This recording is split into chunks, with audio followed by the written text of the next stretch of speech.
Erokamano nyakora mogi kuom ketera Mogi TV odhiambo ni weche manyien magang'ich welo biro ni achiel kachiel kukalera Mogi TV kama wami mago mosetimore chakre ne piny ru nyaka gi sani magi oting'o nyakora mogi weche mag twak ewi lek mar piny Kenya ma jatend piny William Ruto yawa yanga odiochieng' ma kawuono kendo oganda ogolo paro mopogore opogore kama oting'o jotelo mabende nomi thuolo mar loso mar ng'iyo ni to piny Kenya owuok kanye ginang'o gini mosetim ang'o gini mantiere yo mitimo to magi mowinjo bed ni keto e maino mondo chop kama piny Kenya dwaro. Achiel kuomgi ne ing'iyo mwandu ma piny Kenya nigodo kod kaka inyalo ketgi mondo gilokre mise mag dongruok makelo lokruok ne oganda jo Kenya. Piny Kenya orieyo kama jotelo kachiel kod jolony koni nyaka koro giwuoge yuto mantiere sani ma en yuto ma ediere kendo piny Kenya dhi nyaka yuto marom kod mago mag pinje ma osedongore. Magi oting'o pinje ma piny Kenya ne nigodo e thuolo marom e kinde mane Kenya yudo uhuru. To bang'e no to chal ka gima piny Kenya ne lum moro duodo kendo yuayo wuoth kama moko no kaso wuoth kendo sani osebedo pinje mani mbele ahinya kotenore kod weche mag dongruok yuto mag uchumi kod dongruoge mamoko. Nyakora mogi ma en twak makoro sani biro dhi nyime pacho ka ing'iyo godo ni to piny Kenya higni mag lek mar 2030 otimang'o. Bang' higni 2000 kata lek mar 2030 ing'iyo ni to gin mage manyaka tim mar neno ni piny Kenya rie mbele. To jokweth maketo sirikal tesre bendo wuok kod paro no tung' mosuo kamoko kuomgi koni mano en mana ajenda moro mopondo ma sirikal temo mondo mi olok godo katiba. Nyakora mogi pachi ok ng'e ni en mane ewi wachni. Kopogore kod mano nyakora mogi weche nitie kama obila bendo misiem ahinya mago madipone mabus osetho e jela magin tire kata tesendo obila magirito. Ogai margi Douglas Kanja koni obed mogik ok gibidwaro ni giyud ni mabus mora mora ochako tho e jela. Nitiere mago mathoth ahinya nyakora mogi weche ma otenore kod dongruok mar piny ng'ur mag kweth mag linda mwananchi bende obedo kanyo nyakora mogi weche mag ohala bende nitie. Omiyo adwani mondo mi ibed kod chakruok nyaka giko mag wechegi mag ang'ich welo an Kailo Trevor Ombija kendo adwani mondo imake mana ka nikech mae odwa wechegi biro ni achiel kachiel. Mokwongo wayudo ne thuond weche ma wamiyo pek. It is clear to me that we have what it takes to think about the future, that Kenya cannot afford to drift into the future. Mbaka mar dongruok mar Kenya ochakora yanga ka jatend piny William Ruto gi jokanyo mamoko siemo kenge madhimiyo Kenya go maber kachop 2060. Any death occurring in police cells, the OB recorder, the cell sentry, and the duty officer, those officers must be interdicted immediately. Obila omisiem gi ogai margi ni dhi kauni gi okang' kaponi mabus mora mora otho e od ang'ech kendo. Nikamwambia ukweli ujui mwende kwenye haka, akasema mwende achawai muona.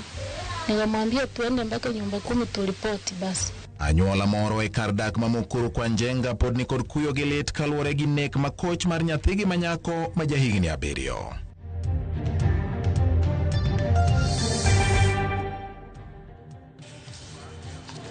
Machiegni nyakora mogi ajwang' abed thuolo mar tuduri koda namba en 236 Facebook Ramogi TV Kenya, mbui mar X nat Ramogi TV KE, YouTube Ramogi TV Kenya. To bende daher mondo mi aparni ni kang'oro mosa 3 wabiro bedo kod buch jopiny nyakora mogi. Buch jopiny makawuono wadhi bedo kod jawache lo sirikal Charles Owino. Wadhi loso kode wach mar dongruok mar piny Kenya. Lek ma piny Kenya nigoni dhi chopo nade. Mano koro mosa 3 weche mag buch jopiny. In bende ang' yud thuolo mar golo pachi kanyo mondo inyiso ni to pachi chalo nade wi wach mar lekni. Jaloko mara iluongo ni Belinda Phillips, nyinga en George Bati. Machiegni ogai mar ODM Oburu Oginga osundo piny owacho mondo ket maino e sekta mar somo kod tiegruok achiel kod timo nonro kaka yor neno ni rowere ma pacho ka obedo kod ikruok mar loko chal mar Kenya kachopo 2026. Owacho magi e kinde nyasi mar twak manobedo KICC kama jatend kweth mathoth e od bura mamalo Kimani Ichung'wa oyango ni giikore kaka od bura mar kalo paro ma jopiny biro golo mondo bed chik ne lekno ma 2060. Lydia Okeyo chakono weche manyien gi sigana no. En twak manokelo kanyakla jotelo mapachoka jokanye sectors mopogore kod oganda jokenya mane owuok e counties duto 47. Twak mar manyo yore chwalo dongruok e pachoka chop higa 2060. Ogai mar ODM Dr. Oburu Oginga okwa sirikal mondo mi osir sombra were mapachoka kaka tieng' makiny mabiro neno ni lek masani Kenya nigo ochopo kare. And let us make sure that our young population is educated. Education is the only equalizer. And there is no shortcut to education. You have to educate young people who are trained in technical subjects so that you can attract investment. Government can only do infrastructure. Government cannot do development. Development is for the private sector. Okwa sirikal mondo ked gi mibadhi mowacho ni osebedo kayoyo piny Kenya chien ka bende okwa jotelo manie sirikal mondo rido kanda kendo odin yore tiyo marach gi omenda jo Kenya. Where Singapore is reachable. We can reach it if we do what Singapore did. First, we must deal with this animal called corruption. But I know it is possible to build a society which is non-tolerant to corruption.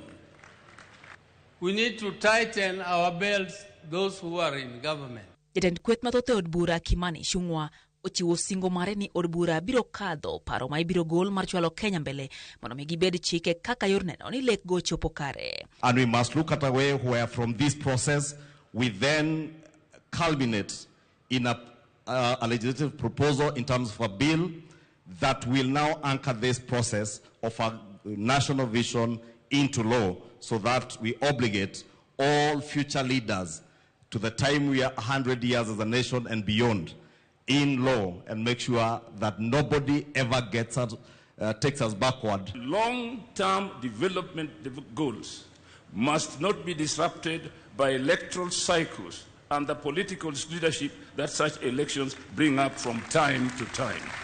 Geno koro nitie ni paro manogolgo biro konyo chwalo piny Kenya mbele e chopo lek mar Singapore kendo neno ni oganda jo Kenya obedo gi ngima makare e kinde mabiro.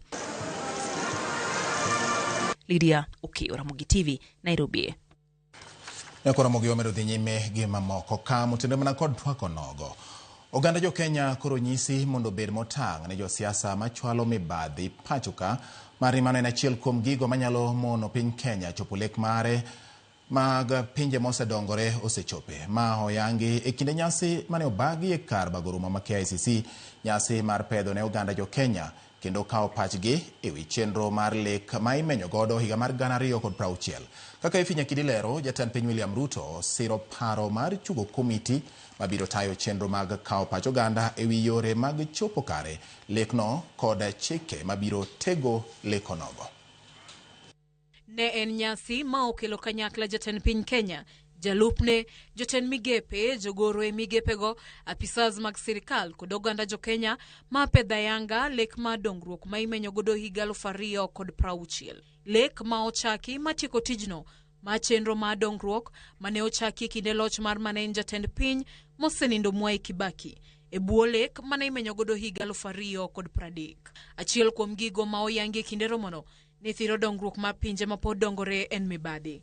Kuom mano, oganda jo Kenya ojiw ni nyaka gibed motang' kendo gikete lai ponono gifwenyo jotelo machwalo mibadhi mani mano e ka Kenya nyalo chopo lek mar Singapore. Korka kore jakom mar komiti matayo chenro mag lek mar higa 2060 Profesa Nyang' Nyong'o wacho ni kaluwore gi lokruoge manenore e piny ngima nyaka oganda jo Kenya yie chak chon chenro mag dongruok ni Kenya manyime. Kata kamano, chenro go onego tayo yo makare maonge rikni. This meeting is therefore the first step in a journey that must not be rushed. Let us give ourselves reasonable time to have an inclusive conversation among Kenyans regarding the future of our nation. Let us join this national conversation with open minds and a shared sense of purpose to imagine and craft our collective future as one Kenyan people. E kinde romono ma oriwo bende jokanyo e sectors mopogore, jatend piny William Ruto onyono ni mae kinde makare ma twak e wi dongruok mar Kenya. Ma kaluwore ni ng'uro osebedo ni twak ma kama itimo e kinde ma piny Kenya Ochomo yiero maduong' kendo josiasa nyalo temo tiyo kode e sero ombulu. For far too long, we have made elections to look like it is a matter of life and death. It is not. Yes, it is important. And the reason why we have not achieved some of our targets is because we have made our plans with the foresight of the future, not thinking about the next generation, but simply thinking about the next election. Ruto medo tielo ni dongruok ma piny e kinde mabiro idhi chwal kod pinje Afrika kaluwore kod mwandu ma pinje goni godo. Omiyo Kenya nyaka bede ong'ala manyime ma chwalo dongruoge pinje Afrika. The center of gravity, global gravity in terms of growth is moving to Africa. Africa today is pivotal, and therefore, as the center of gravity, global growth moves to Africa. We must position Kenya appropriately so that we become that epicenter. Ma okang' mokwongo ma choko pach oganda e wi chenro mar lek mamenyo higa 2060 ka koro jatend piny osiro paro ma chuogo komiti mabiro konyo kawo pach oganda e counties ma aneno ni ng'ikruok mane obedo e Vision 2030 ok onenore machielo ni. Bende osiro keto chike mabiro neno ni lek ma dongruok no ochop kare. Wuoth koro chakore ayanga ne lek mar higa 2060 ma chwalo dongruok ma pachoka ka koro tend Kenya ochiwo singo ni onge donjruok moro amora ma siasa mabiro thiro lek makamano. Efinya Kidi, Ramogi TV, KICC, Nairobi. Jakom duond bura mar ODM Gladys Wanga okwedo mane en jalup jatend piny Rigathi Gachagua e weche manyowacho motenore kod tho mane en ogai mar ODM Raila Odinga ka okone mondo were gi Raila oywe mos. Wanga mane oloso gi jopiny elap ma Nyakiamo e Isindo e kar chung bura ma Suba South okoni Gachagua kata mana e kinde mane ni ofis ne ochayo Raila kendo ne en kod dwaro mar ni Raila odok bondo. Bende okoni duond bura mar ODM ok nyal bi tiyo gi Gachagua kod kweth moro amora masire lwedo. Ung'eni Gachagua ni chieng' moro achiel ka wadhi e maandamano ma Sufria ne mondo ofis 11 gi nus okinyi kowacho nodhi nego Raila, joluo bro ywak dala dek kaito lal kaito ling. Uwinjo mano Gachagua achiel ni pok no ywago Raila Odinga, pok no dhi kamo ike Raila. Gachagua achiel ni pok no nyono Karen kama Maida odhi ogone Mama Ida mos na gwambo no to. Gachagua, you and Baba Raila Amolo Odinga are like day and night in terms of ideology. Any ODM member claiming to be a Baba person associating with Gachagua, that person is lost in ideology of callousness. Jotelo mag Linda Mwananchi onyiso gai mar obila Douglas Kanja kod jatend migawo mar arita Kipchumba Murkomen mondo ne ni romo margi magichano bago e kaunti ma Homa Bay gi Kodira obedo gi kwe ka giwacho ni giseyudo maling'ling ni moko kuom jotelo chano tiyo gi rowere mondo monjgi. Jotelo go wacho ni nitiere chenro mar monjo romo margi kendo hinyo gavana ma Siaya James Orengo kaachiel kod jaod bura ma Embakasi East Babu Owino. Jaod bura ma Embakasi East Babu Owino nono e wi gimomiyo gwenge makaluo ema chano muocho tulo e romo mag Linda Mwananchi to gwenge mamoko man kod jodito e sirikal mar broad-based magisedhi to onge tulo moro amora mosetimore. E buranyo gipango kaka gidwa kelo njore mondo tam Linda Mwananchi donjo Homa Bay kendo timo buchgi gi kwe. Gidwano odinwa e airport, olor dareije madonjo Homa Bay, oor ji madhi gonwa monjo wa e otende, to gi keto ji madhi go koko chakre kiny tich ang'wen nyaka Jumapil. Wadwa kwayo kama wan wabiro gi kwe, wadwa mana timo demokrasi. Ok wadwa biro e lweny gi ng'ato. Gik manyo gipango ni Babu Owino nyaka go, Orengo nyaka go gi jotelo mamoko. Wan kako oganda luo kwa yie gi gigo. Koro wan wakwani jowa wuog oko, ubi e rally, ubi gi kwe, watim rally gi kwe. Demokrasi ni ema joluo osebet kamanyo higni gi te. Kisebedo jatelo Nyaka ing'e ni kitimo gimoro to chieng' moro achiel telo ni ibo weyo. Nyocha waneno kowadwa Masifuna nyocha dhi Bungoma. Bungoma kacha wantie gi Wetangula, main speaker mar bunge, main fourth in command. To wantie gi Governor Lusaka. Onge guns manoketi ni goyo Sifuna. Kanu wawuok kanyo wadhi Kakamega. Kakamega manyocha ne gidhiye nitiere Oparanya mabendo mi minister. Onge gun mora mora ma Oparanya gini no organize against Sifuna. Joko yudo prime cabinet secretary, joko yudo speaker mar National Assembly, joko yudo kendo ministers kendo mokariyo, jogo yudo lemo madongo dongo, tok gigore ok giriemb nyithigi. Sifuna kanyocho dok korgi Western norwake maber. Wan seche mwaduogo dala sani kori lao wakale. Ma kokeno panga to en bunde, koken bunde to en asere, koken asere to en kidi. Obila ma en chieng' mare mar tayo tesend obila, mano mandiko ketho kod obila marito mabuse tesend obila duto ibiro chungi e tich. Poni mabus mora mora tho e tesend obila sama gini e tich. Ma en achiel kuom oku mager ma ogol kod ogai mar obila Douglas Kanja kaka achiel kuom yore mag kedo kod njore masani jimbore e duol mar obila ma pacho ka. Kaka Simfros Okinda lero, komanda mag obila bendo meeting mar tieko chutho weche mag njore e obila kod e pacho ka duto makao kamano to gin bende ibiro chungi e tich kendo kawnegi okang' mar chik. Magi timore e kinde mabuche mathoth mag nek kod njore luoro obila ka apisas mochung'ne rito jopiny masani olokore jonjore. Gino maketo ngima jo Kenya kama ng'awo. E romono mano kelo kanyachiel komanda mag obila mawuok e gwenge mopogore e pacho ka, ogai mar obila Douglas Kanja kod jalupne Gilbert Masengeli e kind jotelo mamoko. Komanda mag obila osiemo kuom yulo e tich gino makoro medo nyuolo njore e pacho ka. Ogai mar obila Douglas Kanja mane ng'weyo muyo maliet osiemo obila ewi thoe tesend obila mamedore e pacho ka, kolero ni obila dek duto manie tich e sama mabuso tho ibiro chungi e tich. In the recent past there have been a lot of death in our police stations. I'll not want you to tell me why, but there is something seriously wrong somewhere that has to be addressed by all costs. The OB recorder, the cell sentry, and the duty officer, those officers must be interdicted immediately, pending investigation of whatever happened. That is something that you are the commanders on the ground, and you must ensure that happens. Komanda mag obila ose ewi rem ka okang' ewi weche mag njore mamedo jimbore e pacho ka ahinya e rombe mag siasa. And as commanders, we've normalized it. We've seen it as if we are now reporters. We've taken over the work of the Fourth Estate members by ensuring that, oh, they are doing wrong. Instead of taking action, you report to the next thing. That one gets it, then he reports to another one.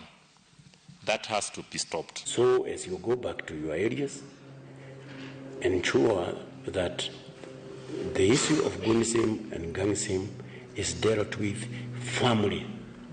You have the law, you have the courts. Mano bende komanda golawe wirem chiko joma tiyo e buogi malong'o.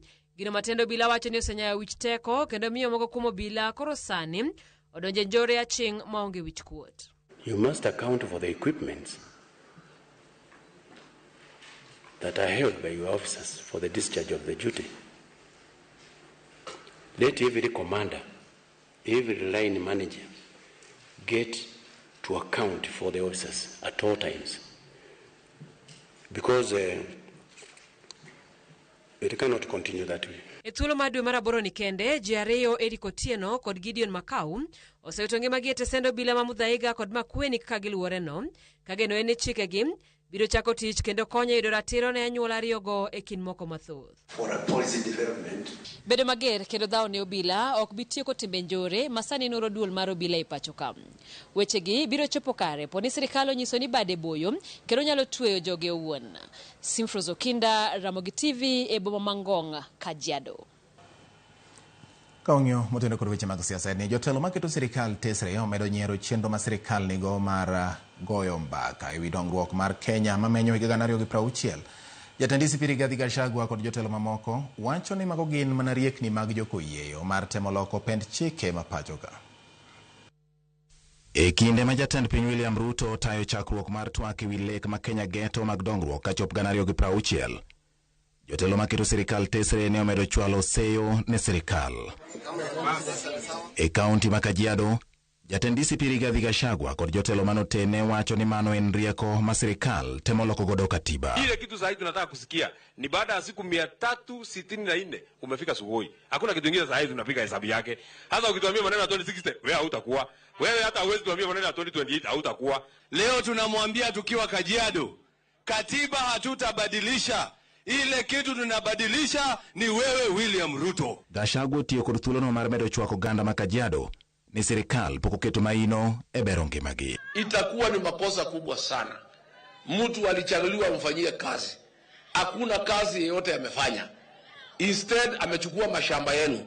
Alafu Sunkuyi anamwambia ati muende mchague yeye tena ati tuta. Mutaangalia hiyo maneno? Mutaangalia? Ndigeda tujitanire kuhana ihoya. Jotelo mamoko maketo sirikal tesre kamotingo Fred Matiang'i mar Jubilee bende ne odhi nyime gi chwalo siasa margi. Matiang'i oloso e kaunti ma Murang'a ka oyango ni sani giketo maino e chwalo injili mar duond burano e Kenya mangima. As a party, we are now ready to start having conversations with fellow Kenyans, even including the people of the Mount Kenya region, because Jubilee as a party essentially is a party that is domesticated here. Erokamano ahinya Nyakuramogi, odwani wakau yweyo mapiyo dakika 19 bang' sa achiel mar odhiambo. Ang'ich welo okau yweyo mare mokwongo Nyakuramogi. Wang'e moko kuom ote ma uoro ka mondo asomgi. Omilo Otieno, Mombasa Kongowea, wachoni sani to inasembo Roma. Wachoni jo makare. Jo piny Kenya kaka lokruok mar piny biro timore, openjo ni to bende biro timore adier. Mane wach mowacho. Ang'ich welo Dan Grado kantiere Dandora. Obila ma Kenya ka ne to makosa gi ng'eny. Chik okaw kore waol kod ne wabiro timo miaka nenda miaka rudi. Wacho kamano. Baraka Ndama Woodworth Ong'er Kadem wacho ni obila osekelo neke jela. Lek mar 2060 mago stories ajaba. Kenya will still be in trouble, wacho ni every time. Wacho ni gin gi baba ne Joseph Ndama Ogweyo kachiel kod Honorable Mark Nyamita. Okay. Neno ka ji medo ndiko ka Nyakuramogi. Barak ne ondike tenda woya. Oraru wuod Nyasi jama Benjo Asembo ne kanyo kod jaode Valat nyaka Bocho Bera wendo wacho ni en bende oketo Ramogi TV. Erokamano ahinya. Neno Kofide mar Mikeyo kodong' chien e weche manyien odhiambo ma kawuono wacho ni en bende Ang'ich welo ni oneno yo makare ahinya. Erokamano Fide mar Mikeyo. Jana Maus Ngege kantiere Sori bende okete mana ka kachiel kod Karo Serena Nyaboro bende ng'isa ni en kode yo makare kendo weche manyien chopone achiel kachiel. Yiena mondo mi akaw yweyo gi kanyo Nyakuramogi. Bang' yweyo ni oduogo kod Ang'ich welo kik idhi mabor.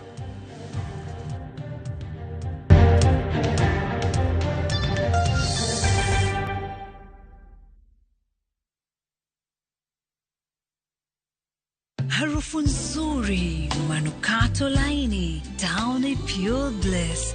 Imetengenezwa na manukato ya asili yanayokuweka kwa utaratibu kwenye hali tulivu. Ijaribu kwa shilingi 20 tu.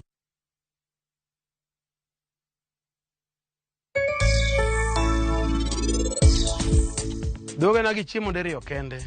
Deriyo gichiemo saa 12 okinyi kose nyiedhgi. To gichiemo. Kendo angi chaki chiemo saa 12 odhiambo. Kendo ko chako nyiedhgi. Ya, wanyiedhri dek. Mokwongo dhoge kidwa ni mondo iritgi maber yud chak mondo gikonyi.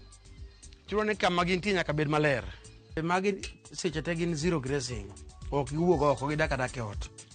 Koro chumbi ka ginang'o to miyo joints magi bedo man gi ngufu motegno. Ka chak bende obedo gi chak ma strong maber. Ukilipa na Airtel Money unapata 50% transaction fee as cash in your cashback wallet. Sini mina kushow.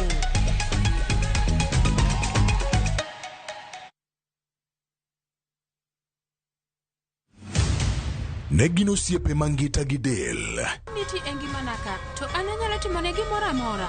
Kata kamano, sama nyiego mako ng'ato, winjruok manie kindgi nyalo badhore ahinya. Osetiure yo maduong' ahinya odni. Koro ang'o momiyo unutimre kode nade kama. Riekni mang'eny mag wuondo ji ne omiyo osiepeno olalo geno chuth. Hera mane nitiere kinda kae gi pari en gima oserumo. Sama pari kedo gi tipo, lit ma en godo chando jodgi duto. Anakia kata gima timre, awinjo ka ol. Kendo joot opogore, ka ng'ato riwore konchiel e lweny. Kapo ni nitie ng'at marach e odni, mano en mana niti, ok en pari nit mara. Kendo ng'at marach moloyo ni machiegni moloyo kaka giparo. Ana rach ahinya, ana nyalo ketho nyaka nyuola te, onge ng'ata mabiro fwenyo. Pari neti, wuok tich nyaka ngeso, saa 2:15 otieno. Kik bai.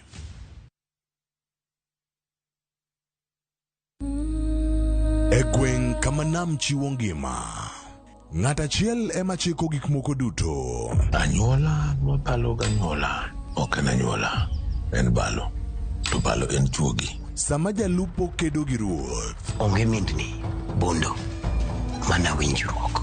bedo maonge geno nyalo miyo ji oked ne ngimagi. An natimo gima miyo moro amora nyalo timo mondo resgo ngima mar nyathini. Kata ka ng'ato hinyore, nitie sigeni moko ma ok nyal nimo. Nambe winjo kaluonga, unyalo nega. Kendo en adiera manigi teko mar ketho piny ruoth. Rembo Daniel Lobni. Okepi. Nam wiye ukwil. Bwana nam kau gima dwaro bwana. Bwana obro mnang'eyo samoseka. Mirima, tich abich kod ngeso, saa 1:45 otieno. Kik bai.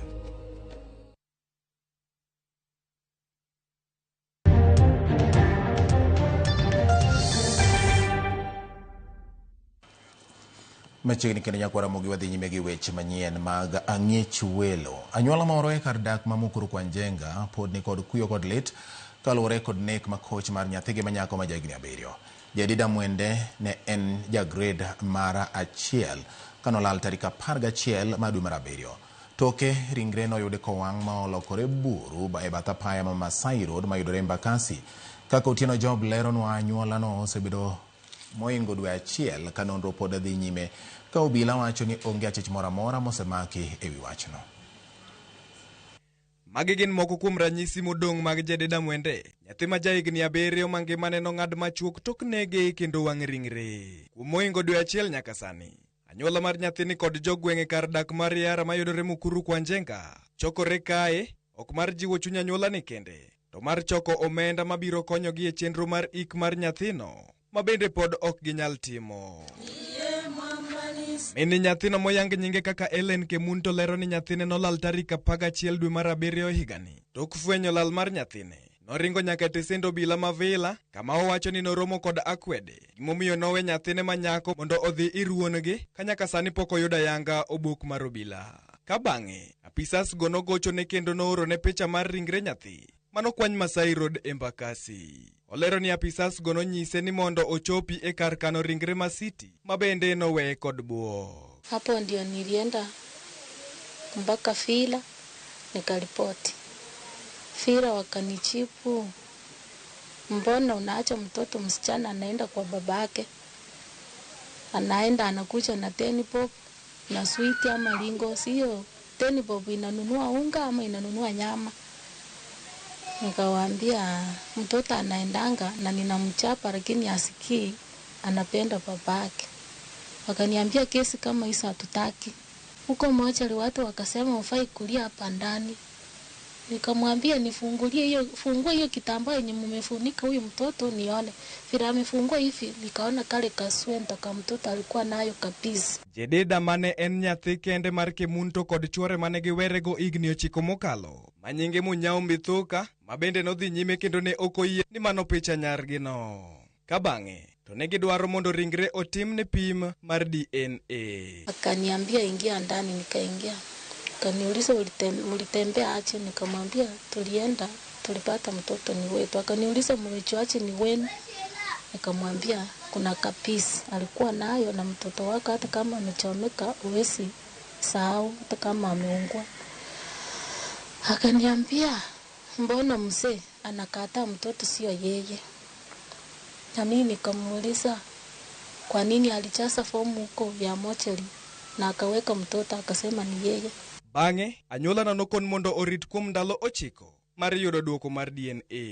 Koloso kodwa e yor ong'we yamo, Munyao wacho ni wachno nowegi kod buok kendo girito duoko mar DNA kapok gikawo okang' machielo. Nasema hii yenye wanasema kuna kitu unajua kuhusu hii incident, ni ukweli ama ni uongo? Hapana, hiyo ni hata Mungu angesimama na mimi hapo, hakuna kitu najua. Ndio yeye alikuwa anaishi na mtoto, mimi nilikuwa naishi pande hii nyingine kitu, unaona?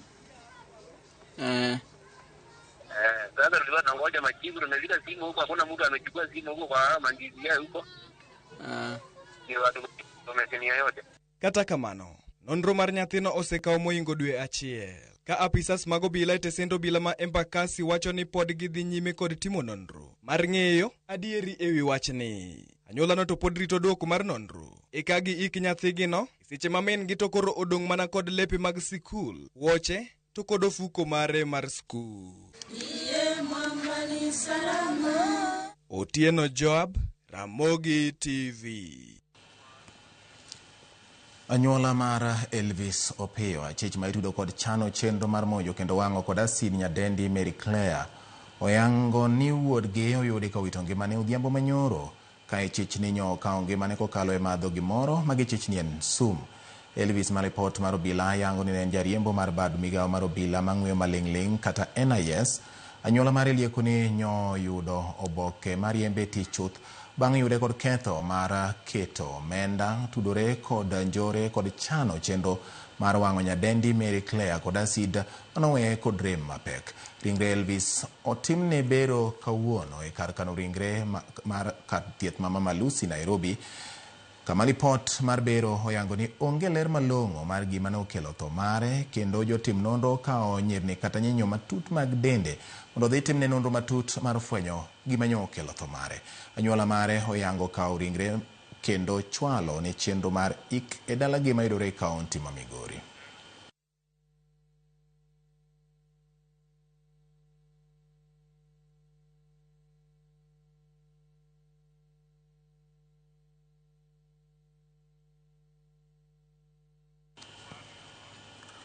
Kawasudo Nyakwaramogi en ni jakom mowal mar bad migawo mang'iyo tije mag obila IPOA Dr. Duncan Ojwang' dwaro mondo bad migawo mar IPOA omi teko mar donjo ne apisas mag obila majende kedo kaka yo mar rieyo apisa mag obila matiyo marach kod teko margi.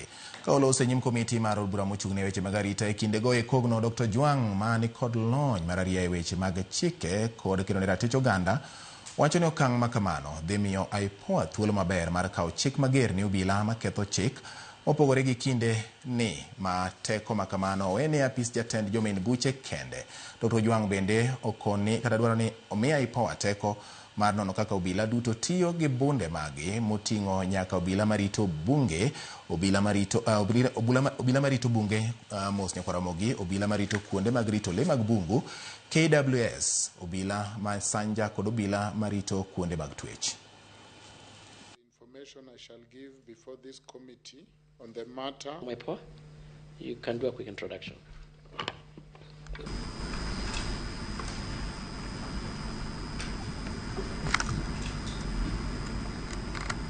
Good morning. My name is Clara Kimeli, Legal Counsel. Good morning. The nominee is going to also do the same. Thank you, Chair. I have two quick questions. Before wisdom gives you the reform of extending IPOA powers to regulate. There is a bill already, I think, in Senate to extend their power to regulate Kenya Forest Services, Kenya Wildlife Services, because the whole principle of the Constitution for the people handling gun, honorable, as you have said, is that they must be oversighted on behalf of Kenyans, on behalf of the office of the citizens. And therefore, I think it is long overdue. That will be will go very well with what IPOA is doing, but of course it will require increased capacity in terms of the personnel. Thank you. Rowere adek achiel kod jafwamb weche achiel e kaunti ma Mombasa oyudo hinyruok bang' monjgi kod kweth jogo mane omanore kod gige lweny seche mane gihingo odiechieng' mar rowere log tich mar kaunti ma Mombasa. Rowere go noriko dhi chwalo kwayo magi e od bura mar kaunti ma Mombasa kama ne ogeng'negie kendo ochak rakruok kodgi gi kweth mane oriko nitiere e dho od burano.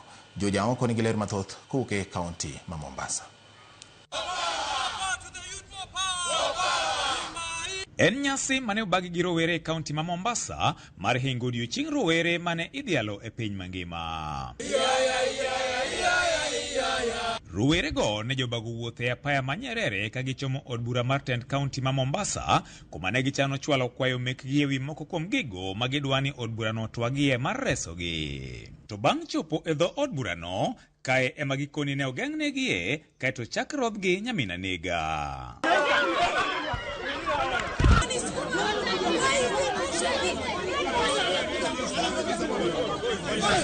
Kama mnavyojua leo ni International Youth Day na leo tumeamua kama youth wa Mombasa tuje County Assembly. Very peaceful. And unfortunately, Harub alivyokuja na wahuni wenzake wakaanza kuanzisha vurugu. Kila mwananchi ana haki na uhuru wa kujieleza. Sisi kama vijana tukaamua kuja kuwasilisha memorandum yetu. Swali ni, tukienda barabarani mnatupiga. Tukija pia maofisini mnatupiga. Where do you want us to feel heard? Alafu leo hii mnakuja mnasema vijana wa Mombasa ni wavivu, vijana wa Mombasa hamtaki kazi, nyinyi migoka. Tumekuja leo tumetufanya nini? Hii ndio salamu gani ama hii ndio kupokelewa aina gani tunaletewa hapa ndani? Alafu mnakuja kujaribu kusema kuwa sisi ndio wauni. En wach mane osema lich mokalo gi moko kuom rowere makedo ne ratich oganda makoni lwenyno ne omuoche nyim spika mar od burano, to kata kamano onge okang' moro amora mane okawo kata obedo ni moko kuom jogo mane okelo lweny gin jogo matiyo e od burano. Punde Harub na wahuni wake walipofika katika County Assembly waliweza kushambulia vijana ambao walikuwa unarmed, ambao walikuja na memorandum na bendera ya Kenya peke yake. Na tunataka kumwambia Harub ya kwamba you are the face of impunity ndani ya kaunti ya Mombasa. Tunasikia sijui Kisumu, Nyeri, wapi, Mombasa ndio mama lao baba lao. Mombasa ndio unaongoza kwa maguns. Kwa hivyo tumeona hapa ndani ya assembly kuna maguns wamepiga vijana, na sisi tunasema aishi hapa, tutajimobilize. Pili tunaenda kuchukua P3 na OB, tutawashtaki. Na leo ni Youth Day, lakini kiukweli youth hatuna raha. Hatuna raha kabisa, hatuna kazi, lakini tukikuja hapa county kuja kujiwasilisha tunapigwa. Speaker anakuja anatuita sisi wajinga. Hiyo sisi ni wajinga kweli? E kinde lwenyno, rowere adek gi jafwambo achiel ne joyudo hinyruok kendo ne gidhi ndiko dhogi e Sendo Obila ma Central kuma obila ne okone gi pedho achije ma itudo gi monj ma kamano bang' mako ng'at achiel mane oyudi gi ludh gembe kod pala. Tukatengeneza memorandum ambayo ilikuwa inaangazia masaibu ambayo vijana kutoka Mombasa wanapitia, kuanzia ukosefu wa kazi, kutumika vibaya, uhuni na ukosefu wa mswada ambao unaweza kuelekeza namna vijana wanavyofaa kupelekwa ndani ya kaunti ya Mombasa. We have a policy, Mombasa Youth Policy. Is it even being implemented? The policy is there, lakini haifanyiwi kazi. Wamepiga mpaka wanawake. Hawa ni viongozi ambao sisi tumewachagua sisi, ambao watuserve sisi, na leo hii wao ndio wanaenda kutufanya vitu kama vile. Alafu watakuja tena mwaka ujao katika election kwenye ground waombe kura zetu. George Aoko, Ramogi TV, Mombasa. Chiemo mathoth thoro kethore e puothe kod e chiche counties ma Kisumu, Vihiga, Siaya kod Nairobi. Kadobino ni chiemo go inyalo medene gi ndhadhu ma gibed gigo kata gibed gi rateke mag del kendo gikel yuto ne oganda. Kaka jafwambo marwa Millicent Adhiambo lero chenro manyien mar kano chiemo go mong'ere gi dho ngere ni food banking osidhi ayanga kaka yo mar neno ni ok gikethore. E kinde manitie dwaro mar chiemo moromo e miere mopogore pachoka, nonro yango ni tans mao milion 9 mag chiemo kaka olembe, alode kod mamoko nyalo kethore e puothe kod chiche ka girem ma ok ousgi kata chamogi e wang' saa. Kuom mano chenro manyien mar loso kendo kano kido makamagi mag chiemo mong'ere ni food banking ne osidhi kawuono ayanga e boma ma Kisumu kaka yor reso chiemogi kapok gikethore mondo mednegi ndhadho. Currently in Kenya, about 30 to 40% of the food that we produce ends up in form of waste. So it's a key challenge. So the reason we are having this particular project that we are launching today on food banking is to explore opportunities via which we can be able to recover that food that is waste, that is about to go bad, that has not really become waste, in a way that it can be redistributed to vulnerable communities. Etwagi kod Ramogi TV, jogo madhi nyime kod chenro ni mago food bankers lero ni kit chiemo kaka rech, alode kod rabolo mosechiek inyalo los maber malok gi gibed mogo, kek, mandas, chips, chiem jamni e kind gigo mamoko, gino mabiro konyo geng'o lal manyalo bedo kowit gi awita. Wan kaka wan chiro onge gimoro amora mwawito kaka takataka. Gimoro amora watiyo godo mondo okelnwa ber wabed gi gima wanyalo uso kowuok e takataka. Aito gik ma waloso gi nyalo konyo joma chielo maonge chiemo. Aito kendo rabolo medo kit ngima mar vitamin C kod vitamin B16 e chiemo mamiyo nyithindo bende bedo kod good health. Jotend migao mar weche pur ma Kisumu kod Vihiga korka korgi okoni chenro makama komachielo geto konyo e rito alwora kendo loso thuolo mag tije ne oganda ahinya to rowere. Wayudo ni sama wakano wanyalo yudo chiemo gi e sama ber mwatiyo kodgi e loso lokruok to we reduce the methane emissions and that is good for our climate. Koro maendi yudo ka grube mag nyithindo ma rawere mang'eny odonji kendo en gima miyo gi pesa. If we are able to recover this food and store it for a longer shelf life, then we can be able to add value to it or be able to feed these children in schools and even our patients in hospitals. Kata kamano, jokanyo mag food banking wacho ni dwaro to pod nitie mondo sirikal okonygi medo gige kano chiemo gi e yo manyasani e kind sir mamoko mondo lek makama ochop kare kaka owinjore. Nyalo kwa sirikal no oket strategies kata okenge makare mang'ama nigi chiembe moro modong' en gi strategic point monyalo tere alafu chope ne jok ma onge godo kapok okethre ahinya. We are lacking is actually infrastructure, nice storage facilities, issues of transportation and logistics. Me as a food banker, if I would get that, I'm sure I'll be able to double or triple what we are doing. Millicent Adhiambo, Ramogi TV, County Makisumu.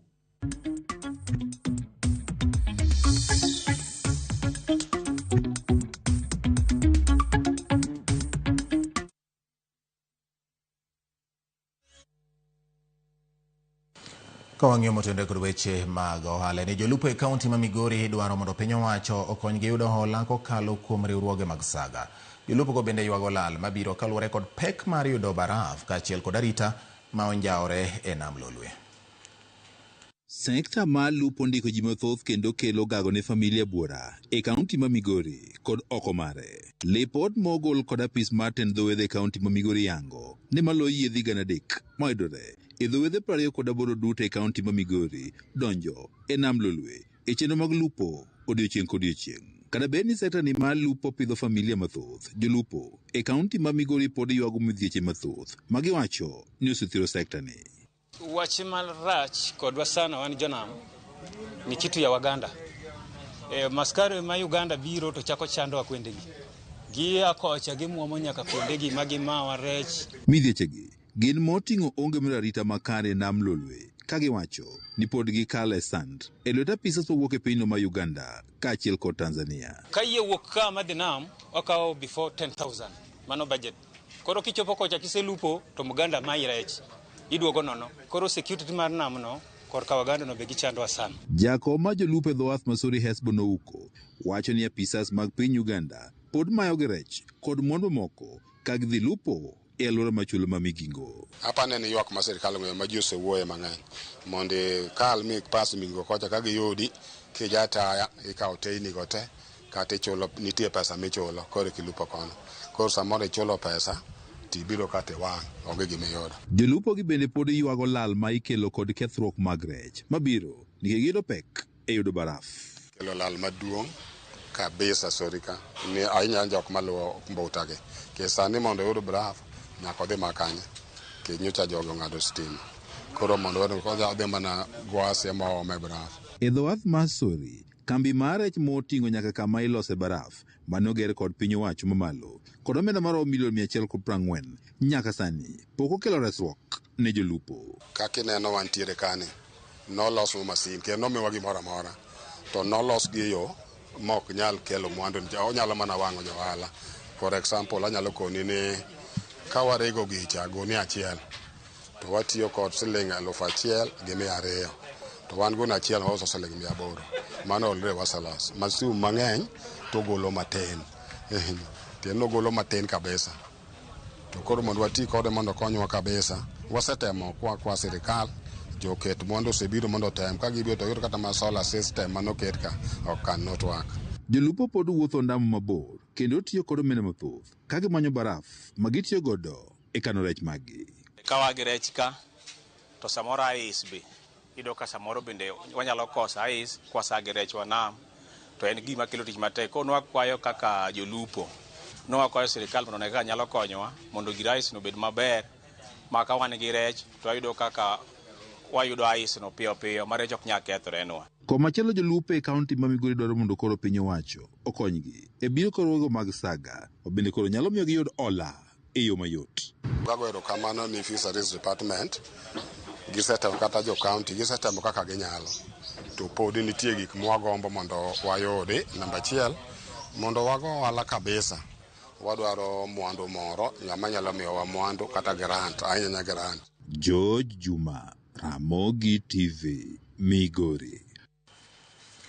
Koro mogi kaka yo mar chopo machiegni kod customers mage, kambi mar Safaricom oyawo bade manyien e dho wath ma Misori e kar chungo od bura mar Arieda. Gino mabiro reso jopiny e wuoth mar ndamo marabora manyo giwuotho ka gimanyo chenro mag Safaricom e gwenge mag Bondo kod Siaya. E kindeno Safaricom bende osedayanga chenro ma otese ne pata mo mageto konyo customers ne kungo mag omenda kod yudo chenro mamoko momedi ahinya to e yor goyo simo kod nyiewo bundles mag donjo e mbui. Nyasi no noywore kod jolendo mag Ramogi Radio ka jopiny mane ochopo puoyo okang' makamano kod mich mogundho mane giyudo ka giywago midhiero magisekalo e yor manyo chenro mag Safaricom e kinde mokalo. Aya, nataka zingine kawuono puonjora wach pochi la biashara mabiro nyiso joma customer makonya ma nyiepo kuoma mondo ogine or pesa pochi la biashara. Seche ma gioro pesa pochi la biashara gipogo na pesa na makawaida mag biashara to be ok ginyal duoko pesa cancel pesa ka giseoro. Zawadi mogimiyowa en kaka gimiyowa mogo, gimiyowa mo, gimiyowa gi sukari. Wamor gi odiochieng' makono gi Safaricom. Campaign miluongo ni Safaricom Pata Mo. Safaricom Pata Mo en gima konyo jopiny nikech kaluwore kod yuto ma mari wuon. King'iyo samoro nitiere ng'at moro mane kod siling 20, ng'ato nigi siling 100, ng'ato pesa dhi kamano. Koro ibro ng'iyo bundles magi kaluwore kod pesa ma intiere go kacha. Jo Misori osebet ka winjo matek ka chuno gi mondo gichul mondo gichul 800 kaidho mondo gichop Bondo mondo giyud customer service ma Safaricom. It's our opportunity to bring, as one of the presenters told me today, to bring a sigh of relief to our customers. And how we are doing that, we are starting with mobile data. Mobile data is now a lifestyle. Most people use it for learning. They use it for their work. The whole day you're actually online. They use it for their business.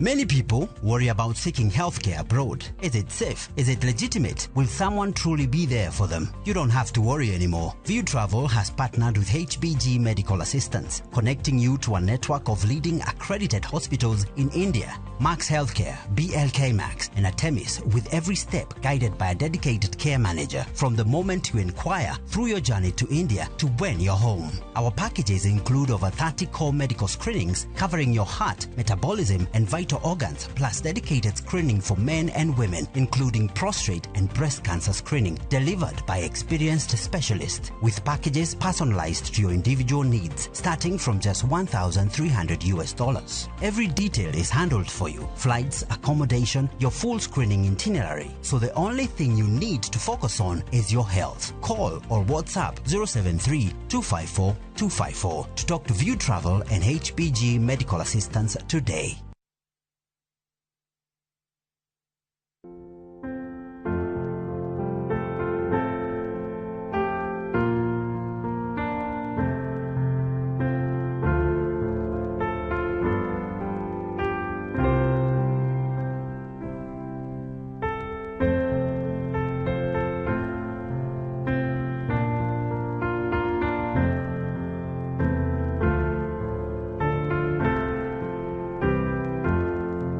Dial *811*288# to get Amazing Grace as your skiza tune.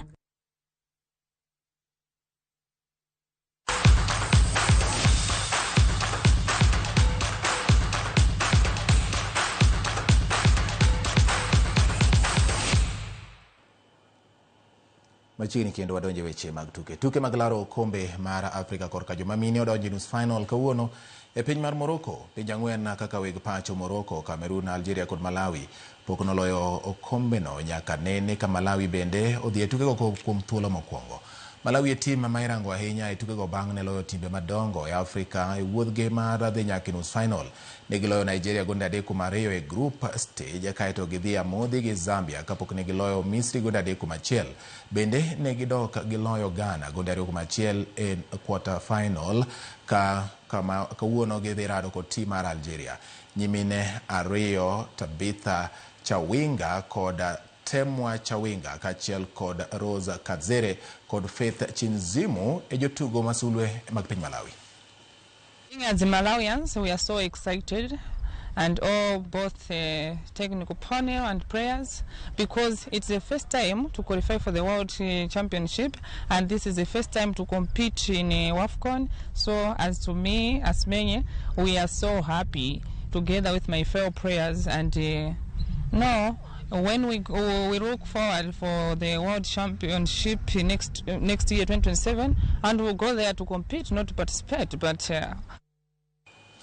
Tim mar rugby mar Kenya ma jotugo 15 koni gi kocha Kenya Simba zoido sir mar omenda maromo $2.5 kowuok e kambi mar Hako. Sir ma kamano biro konyo timno e ikruok duto ma timono biro bedo godo e kinde tukego. Ka giyudo sir ma kamano, jalup jakom mar Kenya Rugby Unions Moses Ndale wacho ne sir ma kamano dhi konyogi bedo gi ikruok moromo motelo ne tuke duto mabiro. Jata tije ka Kenya Rugby Union Thomas Odundo opako winjruok ma kamano kowacho ni mano en achiel kuom gik ma dhi konyo ting'o malo tugo mag rugby e pacho ka. Giwacho ni gidhi loso tim mapek mabiro konyo Kenya yudo loch e tuke mabiro mag rugby medhi chung'negi kod Kenya.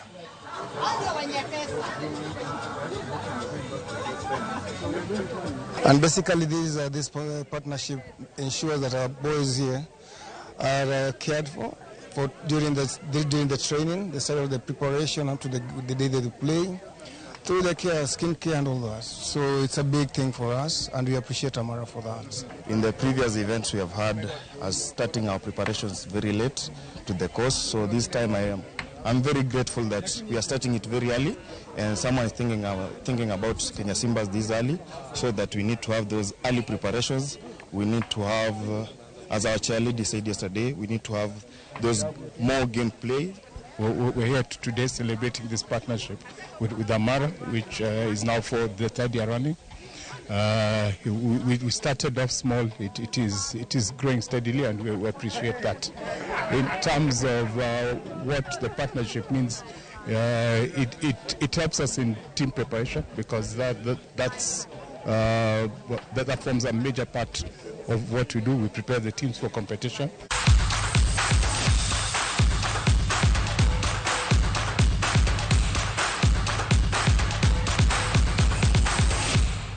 Nyakoro mugero kamna nyakuom ketera Mogi TV.